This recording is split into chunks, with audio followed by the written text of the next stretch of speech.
Hindi yung fake na, hindi yung padasal-dasal lang. Ano? Yung tunay na yung values mo. Hinamon ni Father Polinar ang bawat Kristiyano na huwag magkibit-balikat na labanan ang kasamaan. A Christian is by nature commanded by the Lord to be the salt of the earth and the light of the world, di ba? Sabi ni Jesus, you are the salt of the earth, you are the light of the world. Sino yung you? Ikaw pare. Ikaw, Mari. Tayo. Lahat ng tao sa buong mundo na naniniwala kay Kristo. Inihalintulad pa ni Father ang responsibilidad ng Kristiyano sa asin. Pag ang asin ay nakalagay lang sa tabi ng isda, mabubulok ang isda, di ba? How do you preserve the fish? Ang asin ay ilagay mo sa isda at ang asin ay mawala ang kanyang purma ng pagkaasin dahil sisip-sipin sa laman ng isda at doon he permits the fish and the fish is preserved. Yan. You are the salt of the earth. Kung Kristiyano ka, you have to get involved in society.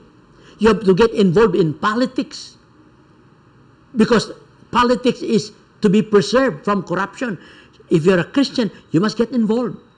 Nag-iwan ng katanungan si Father Polinar. Ikaw, Kristiyano ka ba? Ikaw, Kristiyano ka ba? Kung Kristiyano ka, tungkulin mo yan. Anong ginagawa? Bakit nakaganon ka lang? Sa panahon ng hirap ng gulo. Yan. Nakikita mong corruption. Bakit nakaganon ka lang? Tama ba yun ng Kristiyano? No. That is an uninvolved Christian. You are not doing your duty as a Christian na ikaw ay inuutosan ni Kristo. Yun. So sana mga kapatid, dumami ang mga tao na maging tunay na mga Kristiyano. Sa mensaheng hatid ni Father Panlilio, inihayag nito na harapin ang pagkakataong bigay ng Panginoon upang maglingkod sa bayan. Kung ang binigay na pagkakataon po ng Diyos sa atin ay maglingkod bilang public servants, bilang namumuno sa ating bayan, kunin po ninyo, kunin natin. Galing po sa Diyos yan. At pagka kinuha natin yung pagkakataon na yan at tayo nakapaglingkod sa gobyerno, sa ating bayan bilang public servants, yan na po yung ating one way of expressing our gratitude, pasasalamat sa Diyos. At kung hindi naman po tayo pinalad na ma-elect o hindi man tayo nakapaglingkod bilang staff ng gobyerno, mayroon tayong tungkulin na maging responsible citizens. So magkatuwang yun, ang dalawa yun, responsible good governance, para bibingkahin to, bibingka. Dalawang apoy niyan Yung sa taas, yun ang good governance. Yung sa baba ay good citizenship. So mabuti tayong maging mamamayan, gampanan natin ang ating dapat na tungkulin bilang mamamayan, at tayo po ay nakakatulong sa pag-unlad o lalong pag-unlad ng ating bansa.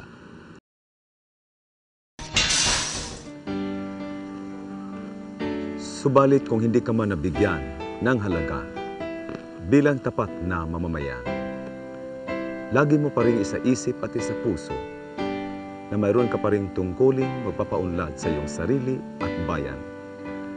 At higit sa lahat na kinakailangan natin ngayon at sa ating bansa, ay ang tibay na pananampalataya sa Panginoon na siyang susi ng pagiging maunlad at mapayapa.